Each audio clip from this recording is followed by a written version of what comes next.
warahmatullahi wabarakatuh. Apa kabar kalian semuanya pada hari ini? Ya, baiklah, untuk memulai pembelajaran kita pada hari ini, mari kita bersama-sama membuka pembelajaran ini dengan berdoa yang akan dipimpin oleh ketua kelas. Siapa nak? Ya, silakan. Sebelum kita belajar, marilah kita berdoa terlebih dahulu. Doa dimulai.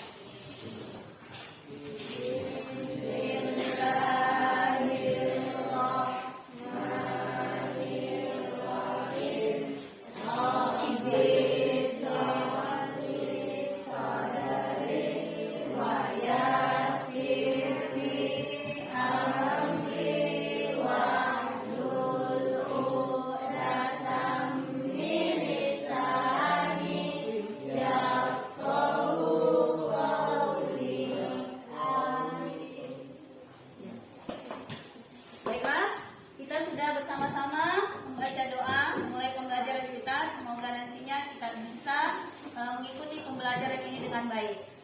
Siapa yang tidak hadir? Masih banyak ya? Ada berapa orang yang tidak hadir?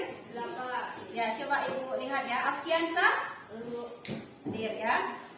Kemudian Tengku Aldo tidak hadir ya. Kemudian Samsida hadir? Iya. Berarti total semua yang hadir berapa, Bang? 16 orang. Yang tidak hadir 8 orang. Semoga mungkin mereka ada berhalangan. Ada yang tahu kabar mereka? Misalnya si Imelda, apa kabarnya? Sakit. Sudah berapa hari sakitnya, nak? Udah lama. Oh, sakit apa? Bukan COVID kan? Tidak ada kawan-kawan yang mengunjunginya. Ya, mari kita berdoa. Semoga teman-teman kita yang belum bisa berhadir pada hari ini, mudah-mudahan mereka diberikan kesembuhan oleh Allah Subhanahu wa Ta'ala. Nah, baiklah. Kemudian kondisi kelas kita bagaimana? Sudah tiket tadi berjalan dengan baik? Ya, tempat duduknya sudah rapi? Ya, coba. Oke, sudah ya. Sudah bagus kondisi kelasnya. Mudah-mudahan kalian nyaman ya betah nanti kita dari awal sampai akhir pembelajaran ini. Baiklah, sebelum kita memulai pembelajaran kita pada hari ini, itu akan menjelaskan yaitu tentang materi kita pada hari ini. Siapa yang sudah tahu materi kita pada hari ini? Belum tahu ya? Nah, Ibu hari ini akan menjelaskan tentang yang pertama adalah perbedaan dan persamaan antara kitab dan suhuf. Apa tadi? Tujuan pembelajaran kita pada hari ini adalah perbedaan antara kitab dan suhuf. Nah, kemudian yang kedua, kalian dapat menjelaskan hikmah beriman kepada kitab-kitab Allah Subhanahu wa Ta'ala. Jadi berapa ada tujuan pembelajaran kita? Ada 2.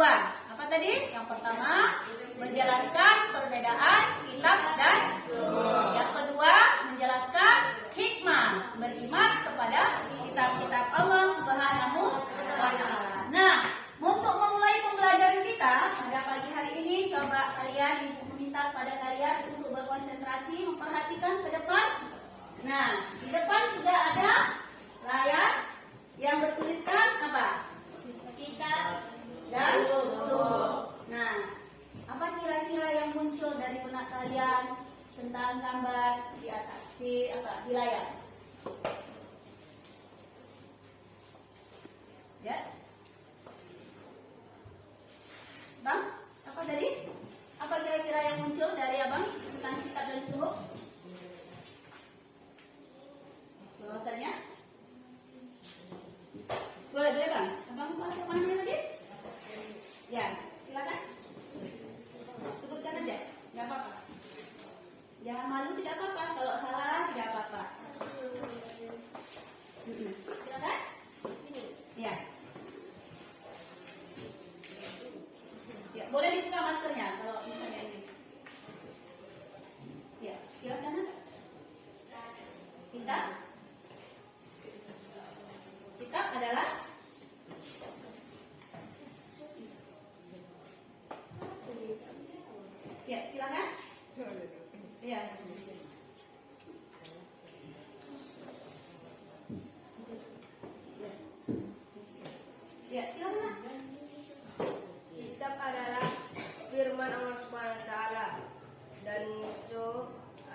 Nah, sekarang Ibu akan memberikan tugas kepada masing-masing kelompok, yaitu untuk mendiskusikan pertanyaan Ibu berikut ini.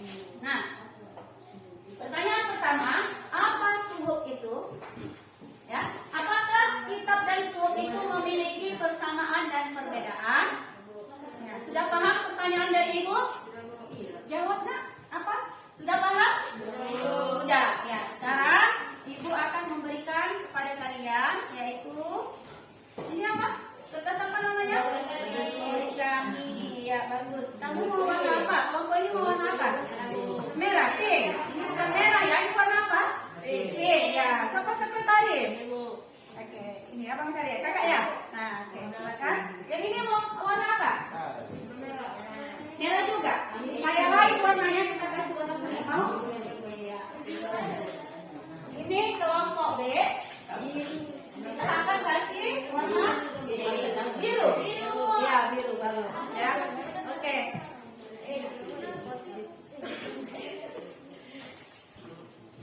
Ini apa?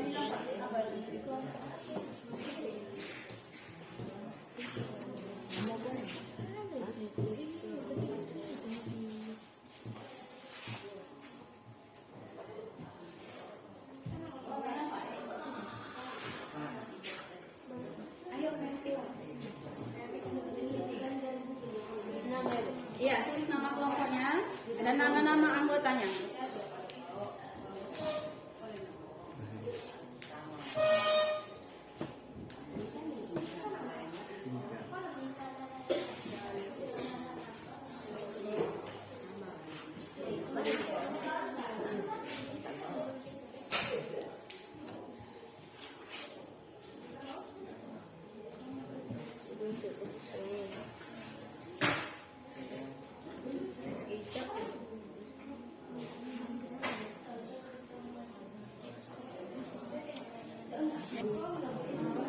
Ya, sudah selesai semua hasil diskusinya? Alhamdulillah. Baiklah, kita akan mengambil salah satu dari setiap kelompoknya untuk mempresentasikan. Kelompok A sudah ada? Oh ya, oke. Persilakan kepada kelompok A untuk mempresentasikan hasil diskusinya. Silakan maju nak. Dharma, sini aja Dharma. Supaya tidak tertutup layarnya. Boleh. Ucapkan salam kepada teman-temannya. Boleh. Buka aja. Assalamualaikum. Assalamualaikum warahmatullahi wabarakatuh. Waalaikumsalam warahmatullahi wabarakatuh.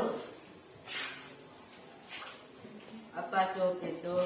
Suhuf yaitu lembaran-lembaran yang terpisah. Apakah suhuf dan kitab itu sama? Berbeda. Sebutkan perbedaan antara kitab dan suhuf. Kitab yaitu wahyu-wahyu Allah Subhanahu wa Ta'ala oleh para rasul dalam perkembangannya dibukukan. Suhuf yaitu lembaran-lembaran terpisah. Oke, ya itu dari kelompok A. Silakan berikan apus untuk kelompok A. Ya, masih tinggal sempurna ya. Nanti kita tanggapi ya. Nah, kemudian kelompok B silakan. Siapa yang mempresentasikan? Ya, siapa namanya? Siapa nama temannya? Mana sudah lama nggak jumpa, masih kenal kan? Iya, ya, silakan kak. Assalamualaikum. Nama saya Mama dari kelompok B. Pertanyaan pertama, apa suhuf itu? Suhuf yaitu lembaran-lembaran terpisah. 2. Apa kitab dan suhuf itu sama? Berbeda. 3. Sebutkan perbedaan antara kitab dan suhuf tersebut. Persamaannya adalah keduanya sama-sama firman Allah yang diturunkan kepada Rasulullah. Adapun perbedaan di antara kitab dan suhuf antara lain, isi kitab lebih lengkap daripada suhuf. Bentuk dari kitab sudah dibukukan, sedangkan suhuf masih berbentuk lembaran-lembaran yang terpisah. Kitab biasanya berlaku lebih lama daripada suhuf. Iya, bagus. Lebih lengkap ya. Oke, tepuk tangan untuk kelompok B. Sekarang yang berikutnya yang belum tampil kelompok C. Ya ini karena ini apa ya, badannya kecil ini, tapi dia subhanallah ini suaranya lantang dan besar. Ya, kita dengarkan baik-baik teman kita. Wajahnya ke depan ya. Iya, tak masalah. Silakan. Assalamualaikum warahmatullahi wabarakatuh. Waalaikumsalam warahmatullahi wabarakatuh. Apakah suhuf itu? Suhuf adalah lembar-lembaran terpisah. Apakah kitab dan suhuf itu sama? Kitab dan suhuf itu sama-sama berisi firman Allah Subhanahu wa taala. Sebutkan perbedaan kitab dan suhuf. Kitab dan suhuf itu mempunyai perbedaan dan persamaan. Perbedaan kitab dan suhuf adalah isi kitab lebih lengkap daripada suhuf. Bentuk dari kitab sudah dibukukan, sedangkan suhuf masih berbentuk lembar-lembaran yang terpisah. Kitab biasanya berlaku lebih lama daripada suhuf. Ya, bagus. Ya, tepuk tangan untuk Ibu ucapkan terima kasih ya yang bagi kalian yang sudah berusaha memaksimalkan diri untuk menjawab pertanyaan-pertanyaan yang Ibu berikan. Nah, jadi apa kesimpulan kita dari jawaban-jawaban dari teman kita tadi? Bahwasanya kitab dan suhuf itu memiliki persamaan dan perbedaan. Nah, untuk lebih jelasnya, kalian simak pembahasan dari Ibu tentang materi kita, perbedaan kitab dan suhuf dan hikmah yang akan kita dapatkan ketika kita beriman kepada kitab-kitab Allah Subhanahu wa taala. Nah, sekarang perhatikan video ini ya, media pembelajaran yang Ibu akan sampaikan. Ya, perhatikan. Ya. Sudah nampak di layar? Itu apa? Kitab apa? Al-Quran. Masih ingat pembelajaran yang lalu ada berapa jumlah kitab yang Allah turunkan? 4. Kitab apa saja? Sebelum Al-Quran. Yang pertama adalah Taurat. Baru yang kedua? Zabur. Yang ketiga? Iya, bagus. Yang keempat? Al-Quranul Karim. Bagus ya. Ini sekarang kita masuk materi kita tentang perbedaan kitab dan suhuf serta hikmah beriman kepada kitab Allah. Ya, tujuan pembelajaran kita. Nah, ini perhatikan, kalian dapat memahami dan menjelaskan perbedaan kitab dan suhuf. Tujuan yang pertama, kita mampu membedakan antara kitab dan suhuf. Tujuan yang kedua, kalian dapat mengetahui ya hikmah beriman kepada kitab-kitab Allah Subhanahu wa taala. Nah, sekarang Ibu menjelaskan. Nah, selain Allah Subhanahu wa taala menurunkan kitab, ternyata Allah Subhanahu wa taala juga menurunkan suhuf. Nah, kalian pernah dengar kata suhuf? Baru kali ini mendengarkan kata suhuf? Oh, baru kali ini. Nah, untuk lebih jelasnya, apa itu suhuf? Ya. Dan bagaimana perbedaan dan persamaannya kita perhatikan dalam Quran surah Al-A'la. Dengarkan Ibu membacakan ayat tersebut. A'udzu billahi minasyaitonir rajim. Bismillahirrahmanirrahim. Inna hadza lafis suhufil ula, suhufi Ibrahim wa Musa. Pernah dengar ayat itu? Pernah. Kalau kita sholat Idul Adha kemarin, ada yang sholat Idul Adha? Ada. Iya, imamnya baca surah apa? Ini enggak? Tidak. Enggak baca surah ini. Nah, surah Al-A'la mengatakan ayat 18 sampai dengan 19, Allah Subhanahu wa taala menurunkan ya kitab-kitab dahulu sebelum Al-Qur'an, yaitu ada kitabnya Ibrahim dan kitabnya Nabi Musa. Disebutkan bahasanya adalah suhuf. Nah, jadi Nabi Musa alaihissalam selain dia menerima kitab, disebut dengan kitab apa yang diterima Nabi Musa? Kitab Taurat. Ya, bagus. Kitab Taurat itu diturunkan kepada Nabi Musa, dan ternyata Allah juga menurunkan suhuf kepada Nabi Musa alaihissalam. Nah, jadi ini suhuf itu ada dalilnya di dalam Quran surah Al-A'la ayat 18 sampai dengan 19. Nah, apa persamaan antara kitab dan suhuf? Persamaannya, kitab dan suhuf itu sama-sama firman Allah.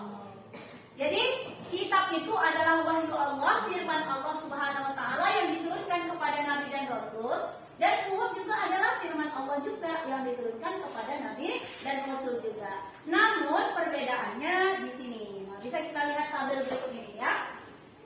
Pada tabel ini dijelaskan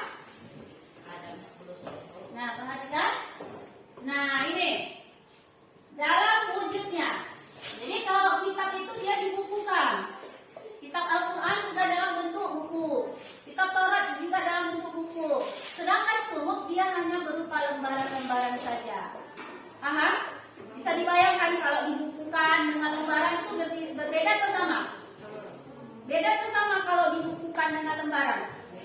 Beda ya. Kalau ini namanya sudah dibukukan? Bukukan. Kalau ini berupa apa? Lembaran. Paham? Nah, seperti itu. Nah, kemudian yang kedua, isi kitab lebih lengkap. Kenapa isi kitab itu lebih lengkap? Karena dia banyak lembaran-lembarannya sudah dibukukan. Ya kan? Nah, makanya isinya lebih lengkap. Sedangkan suhuf itu isinya kurang lengkap. Paham nak? Paham. Ya, paham ya? Nah, kemudian yang ketiga, masa berlakunya. Masa berlakunya kitab itu lebih lama jangka panjangnya. Ya, kalau suhuf itu dia sedikit, waktunya singkat. Jumlah ayatnya, jumlah lembarannya sedikit, kemudian waktunya juga sangat singkat, karena sedikit. Ya, untuk kaum tertentu saja, atau bahkan juga tidak disampaikan kepada kaum itu, tidak ada kewajiban. Lihat nomor 4, kewajiban menyampaikannya. Kalau kitab wajib disampaikan, sedangkan suhuf tidak wajib disampaikan. Paham nah? Ya, misalnya kitab Taurat. Kitab Taurat tadi diturunkan kepada Nabi Musa. Diturunkan Allah kepada kaum apa? Kaum Bani kaum Bani Israel aja. Kalau Al-Quran kepada siapa? Kepada semua umat kita. Ya, siapa yang mau bantu ibu membukakan pintunya? Ya. Insyaallah. Terima kasih ya, Bang Afiansa. Ya. Ya. Oke. Nah, selanjutnya kita masuk kepada orang-orang nabi-nabi dan rasul yang menerima suhuf. Nah, jadi kita perhatikan Nabi Adam alaihissalam menerima 10 suhuf, 10 lembaran aja. Nabi Idris 30 suhuf, Nabi Ibrahim 10 suhuf, Nabi Musa 10. Nah, di antara nabi dan rasul ini yang menerima suhuf, nabi apa yang menerima kitab juga menerima suhuf? Nabi apa? Iya, Nabi Musa alaihissalam. Bagus. Ya, Nabi Ibrahim menerima kitab? Tidak. Nabi Idris menerima kitab? Tidak. Nabi Adam? Nabi Musa? Iya, menerima kitab dan juga sekaligus menerima suhuf. Ya, sudah jelas ya? Sudah Bu. Sudah jelas. Masya Allah. Nah, sekarang kita akan melanjutkan pembelajaran kita tentang hikmah. Ya. Nah, hikmah beriman kepada kitab-kitab Allah. Coba perhatikan buku kalian di halaman 15 dan 16. Nah, hikmah yang pertama memberikan petunjuk kepada manusia mana yang benar dan mana yang salah. Jadi, dengan kita beriman kepada kitab Allah, kita tahu mana yang benar dan mana yang salah. Misalnya ibu sebutkan, minum minuman keras haram atau halal? Haram. Dari mana kita tahu dia haram? Hah? Dari minuman keras? Dari ayat Al-Quran. Innamal khamru wal maisir wal ansabu wal azlamu. Sesungguhnya apa? Innamal maitata wa damu wa lahmal khinzir. Misalnya tentang makan babi, haram apa halal? Haram. Kenapa haram? Karena dalam Al-Quran. Ya ayyuhalladzina amanu kutiba alaikumus shiyam. Perintah apa? Perintah puasa. Wa aqimus shalah wa atuz zakah. Dirikan salat dan tunaikan zakat. Perintahnya dari mana? Dari Al-Quran. Jadi kita tahu mana yang salah dan mana yang benar. Ya, nah itulah kita fungsinya beriman kepada kitab-kitab Allah. Yang kedua, dengan kita beriman kepada kitab Allah, kita akan tidak terjadi perselisihan, tidak terjadi pertengkaran di antara manusia. Ya, kemudian yang ketiga, memberikan informasi sejarah orang terdahulu. Misalnya, kalian tahu nggak kisah Nabi Ibrahim? Tahu. Gimana tuh kisah Nabi Ibrahim? Hah? Terbakar? Dibakar oleh Raja Namrud, ya kan? Terbakar Nabi Ibrahim? Tidak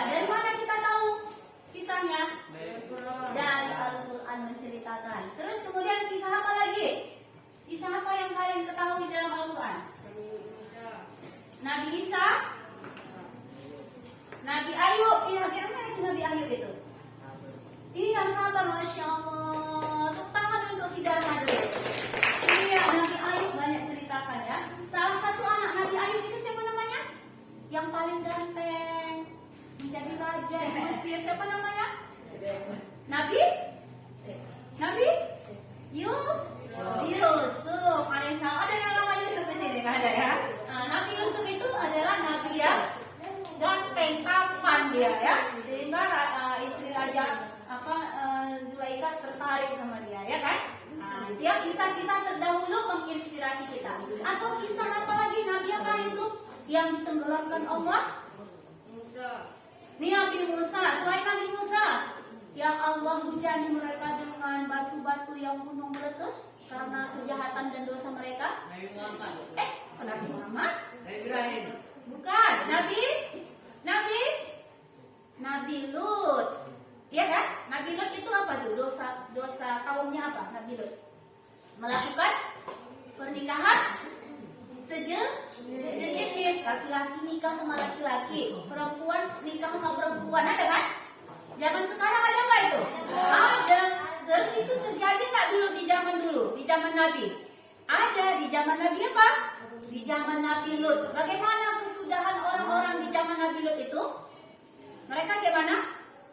Mereka Allah apain? Sirami dengan batu yang meletus gunung itu, lavanya itu cair itu disirami mereka badannya itu pakai airnya itu. Apa yang terjadi? Mereka menjadi batu mengeras. Makanya sampai sekarang ditemukan manusia-manusia bergelimpangan tanpa berbusana, terus nampaklah semua perbuatan mereka. Nah, itulah disebut dengan negeri Sodom. Maka perbuatan orang-orang yang situ disebut dengan sodomi. Maka itu dilarang oleh Allah Subhanahu wa taala. Bahkan ada di suatu daerah Allah benamkan mereka dimasukkan ke dalam tanah. Itu diceritakan Allah di dalam Al-Qur'an. Supaya apa? Supaya kita tidak melakukan perbuatan yang seperti mereka yang Allah hinakan dan siksa mereka belum sampai di akhirat, tapi mereka Allah sudah hinakan, diberikan kesiksaan. Ya, makanya itu ya, kita beriman kepada kitab Allah, memberikan informasi sejarah supaya kita tidak melakukan dosa-dosa seperti orang yang lalu. Ya, nah seperti itu. Nah, kemudian yang keempat, manusia dapat mengetahui betapa besarnya perhatian dan kasih sayang Allah kepada para hamba dan makhluknya. Nah, ya, jadi kita menyadari bahwa Allah itu sangat sayang kepada kita. Kemudian yang kelima, manusia beriman akan dapat mengetahui dan membedakan mana yang baik dan mana yang buruk. Selanjutnya, kita dapat bersyukur atas segala nikmat Allah yang berikan kepada kita. Ini lagi tren apa nih? Operasi plastik, ya kan? Operasi plastik, mukanya udah cantik loh, udah cantik. Kayak artis-artis Korea itu, udah cantik kan? Hidungnya udah cantik, masa kurang cantik lagi operasi plastik. Itu tanda-tanda orang yang tidak bersyukur. Ada juga yang kerja, ada orang yang dia misalnya pekerjaannya pengemis, ya kan? Atau pemulung, tidurnya pun di mana dia letak tidur bisa tidur. Di mana dapat apa? Gak mesti dia yang enak-enak tadi, tapi dia bisa tidur. Bersyukur karena dia bersyukur kepada Allah Subhanahu wa taala. Ya, seperti itu ya. Nah, kemudian yang selanjutnya, hati kita akan menjadi tenang. Ala bidzikrillahi tatma'innul qulub. Hanya dengan mengingat nama Allah hati kita menjadi tenang. Jadi kalau orang yang dekat dengan Al-Qur'an, selalu membaca Al-Qur'an, maka hatinya itu akan dibersihkan. Afiansa. Kalau belum pandai baca Quran, belajar harus pandai baca Quran. Ya, karena pahalanya yang banyak. Berapa? Satu huruf dikasih pahala berapa? 10. Alif lam mim. Alif 1. Terus lagi? Lam 1. Lagi? Mim 1. Ada berapa hurufnya? 3. Kalau 10 satu huruf jadi berapa? 30. Bismillahirrahmanirrahim. Ada berapa huruf? Banyak itu pahalanya. Makanya harus belajar. Sayang nggak dapat pahala baca Quran, ya kan? Baca Bismillah aja udah dapat pahala. Makanya yang belum pandai baca Quran harus bisa pandai baca Quran. Semangat karena begitu besar pahala yang Allah berikan kepada kita. Ya. Nah, selanjutnya adalah memiliki sikap toleransi yang tinggi. Ya, karena dalam kitab-kitab Allah memberikan penjelasan tentang penanaman sikap toleransi. Ya, jadi seorang muslim yang baik itu dia memiliki sikap toleransi yang baik, ya, kepada penganut agama yang lain. Ya, karena dalam Quran ada nggak disebutkan lakum dinukum, bagiku agamamu, bagiku agamamu. Jadi kita tidak boleh menjelekkan ya agama orang lain, atau misalnya dia memiliki agama yang berbeda dengan kita mencemoohkannya gitu, tidak boleh. Karena seorang muslim yang baik itu akan menghindari dirinya dari perbuatan seperti itu ya. Tapi juga tidak boleh kebablasan. Ya, misalnya beribadah di gereja atau di wihara, kita ikut beribadah gitu? Enggak ya, sikap toleransi yang baik itu kita hanya menghormati saja. Dia diberikan kebebasan beragama, beribadah sesuai dengan agamanya. Kita juga diberikan kebebasan untuk beribadah sesuai dengan agama kita. Jadi bukan kita mengikut hari ini ikut agama Buddha, hari ini ikut agama Nasrani, bukan begitu. Nah ya, sikap toleransi itu bukan seperti itu. Ya, tapi kita menghormati setiap masing-masing pemeluk menjalankan ibadahnya masing-masing ya. Nah itu. Kemudian habis. Nah yang terakhir, seseorang yang dekat dengan Al-Quran, ya, beriman kepada kitab-kitab Allah, dia akan memiliki kesabaran yang tinggi terhadap cobaan dari Allah Subhanahu wa Ta'ala. Seperti saudara kita yang tertimpa di tsunami, banyak sekali kan, itu di Aceh ya kan. Sekarang mereka sudah kembali bangkit karena mereka sabar, ya, dan Allah yang banyak bantuan-bantuan yang diberikan. Nah seperti itu. Nah, Ibu berharap apa yang Ibu sampaikan tadi bisa menambah bekal kalian untuk semakin dekat dengan Al-Quran dan mencintai Al-Quran. Bagaimana cara kita mencintai Al-Quran? Membaca Nasra. Dengan Nasra udah bisa baca Quran. Ya, belum kemarin ya, masih ini terbata-bata. Saya insya Allah tahun depan harus bisa baca Quran, ya. Ya. Apa bukti kamu cinta dengan Al-Quran? Kamu misalnya dapat SMS dari teman kalian, teman-teman gitu, dapat kiriman dari WA-nya, dari si Anu. Gembira nggak kira-kira bacanya? Gembira. Ya, kalau itu Al-Quran, firman siapa itu? Surat cinta dari siapa? Iya, surat cinta dari Allah kepada kita. Karena sayangnya Allah kepada kita, jadi Allah kirim surat cinta sama kita. Ya kan? Jadi surat cinta dari Allah itu kita biarkan aja begitu? Tidak. Tidak. Kalau kamu cinta sama Allah, maka cintai Al-Quran dengan cara membacanya, ya, menghafalkannya, mentadaburi isinya. Ya, supaya apa? Supaya yang ke-9 poin ini tadi kita akan mendapatkan balasannya di dunia maupun juga di akhir. Nah, demikian yang bisa Ibu sampaikan ya tentang materi kita pada hari ini. Nah, selanjutnya Ibu akan memberikan tugas kepada kalian. Ya, tugasnya adalah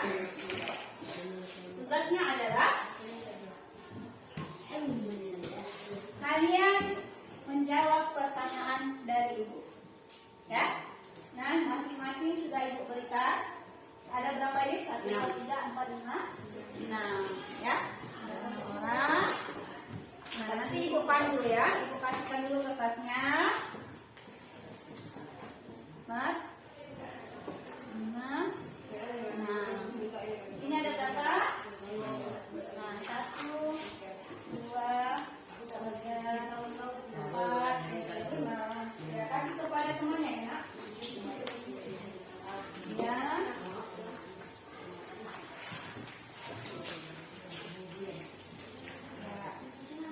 Ya, silakan dipegang biar Ibu jelaskan.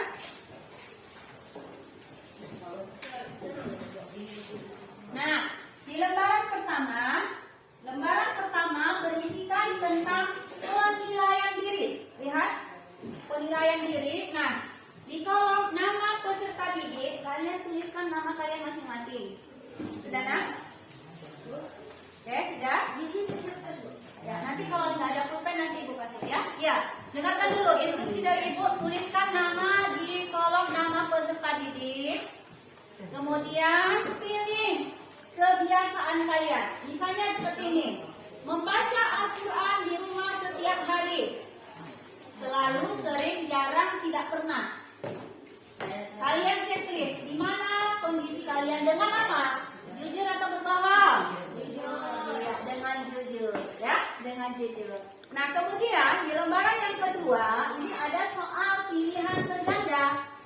Soal pilihan berganda ini, ya, ada 5 soal. Udah, nanti beri tanda silang pada jawaban yang kalian anggap benar. Oke ya, waktu yang Ibu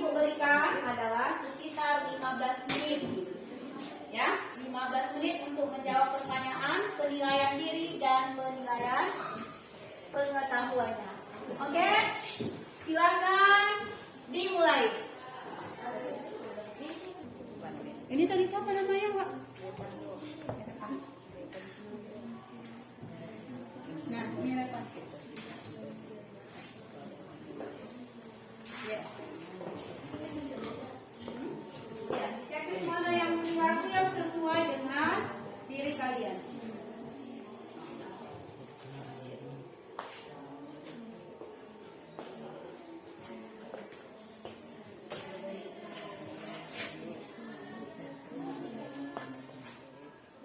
Kalau tidak paham, boleh ditanyakan di meja.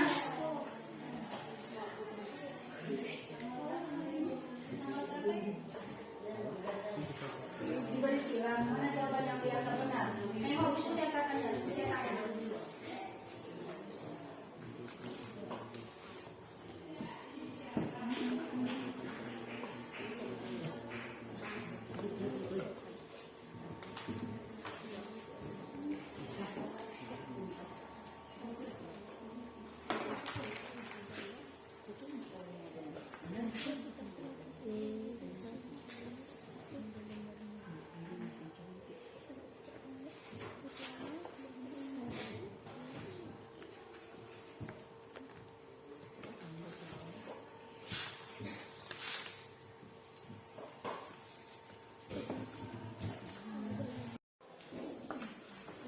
Dan ya, tadi sudah kita nilai tadi hasil pembelajaran kalian. Bagi yang di atas nilai 80 atau 80 atau 70 ke atas, ya sudah bagus ya nilainya. Yang belum dapat nilai 65 atau 70, maka itu lebih ditingkatkan lagi belajarnya, ya. Dan mari kita berikan aplaus untuk teman-teman kalian semua tadi yang sudah memberikan presentasi diskusinya. Mari kita berikan aplaus untuk semuanya, ya.